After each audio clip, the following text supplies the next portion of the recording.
മിശിഹായിൽ സ്നേഹം നിറഞ്ഞവരെ,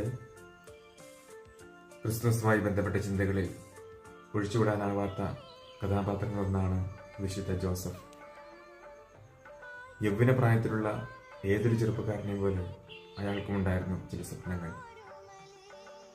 വിവാഹ നിശ്ചയം കഴിഞ്ഞു, ഇനി പ്രാർത്ഥിച്ചൊരുങ്ങേണ്ട ദിനങ്ങളാണ്. ഭാര്യയോടൊത്തുള്ള ദിനങ്ങൾ അയാൾ കിനാവ് കണ്ടു. എന്നാൽ ആരെക്കുറിച്ചാണോ അയാൾ കിനാവ് കണ്ടത്, ആ വ്യക്തി തന്നാലല്ലാതെ ഗർഭിണിയായിരുന്ന വാർത്ത അദ്ദേഹത്തെ തേടിയെത്തി. ഈ വാർത്ത സത്യമാകരുതെന്ന് അദ്ദേഹം പ്രാർത്ഥിച്ചു. എന്നാൽ അതുമാത്രമാണ് സത്യമെന്ന വാർത്ത അദ്ദേഹം തിരിച്ചറിയുകയാണ്. തച്ചനായിരുന്ന ഒരു ചെറുപ്പക്കാരൻ ജോസഫ് ഒരിക്കൽ ഒരു പുലരി സ്വപ്നത്തിന്റെ ഗോവണിപ്പടികളിൽ കൂടി ദൈവം അയാളുടെ ജീവിതത്തിലേക്ക് കടന്നു വരികയും പിന്നീട് ഒരിക്കലും തിരിച്ചെടുക്കാനാവാത്ത വിധം അയാളുടെ ജീവിതത്തിന്റെ കടിഞ്ഞാൺ തട്ടിപ്പറിക്കുകയും ചെയ്തു. അങ്ങനെയാണ് പ്രപഞ്ച ചരിത്രത്തിലെ ഏറ്റവും മനോഹരമായ രാത്രി അയാൾക്ക് ആത്മാഭിമാനത്തിന്റെയും കഷ്ടപ്പാടിന്റെയും അലച്ചിലിന്റെയും രാത്രിയായിട്ട് മാറിയത്.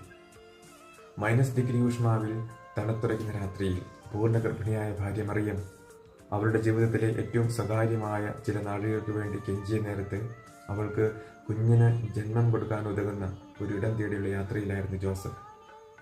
രാത്രി സത്രങ്ങളുടെ ജാലകപ്പിഴുതുകൾ ഓരോന്നായി നീതിമാനായ ആ ചെറുപ്പക്കാരന്റെ ദൈന്യതയ്ക്ക് നേരെ നിർദാക്ഷിണ്യം കൊട്ടിയടക്കപ്പെടുകയും ഇനിയും അണയാത്ത പ്രതീക്ഷയുടെ താരകങ്ങൾ കത്തിനിന്ന മേരിയുടെ മെഴികളിൽ നോക്കാനാവാതെ ലോകം കണ്ടിട്ടുള്ളത് വെച്ച് ഏറ്റവും നല്ല ഭർത്താവ് ഇരുളിലേക്ക് മുഖം പൊത്തുകയും ചെയ്ത നാഴികയെ സുവിശേഷകൻ ഇങ്ങനെ സംഗ്രഹിച്ചു: അവർക്ക് സത്രത്തിൽ ഇടം ലഭിച്ചില്ല.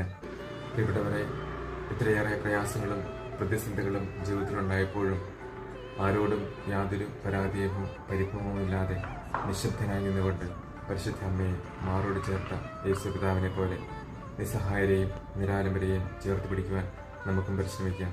അതിന് കന്യാവൃതകാല കാവൽക്കാരനായ വിശുദ്ധ യേശുപിതാവിനോട് പ്രത്യേകമായി പ്രാർത്ഥിക്കുകയും ചെയ്യാം. ഈശോ അനുഗ്രഹിക്കട്ടെ.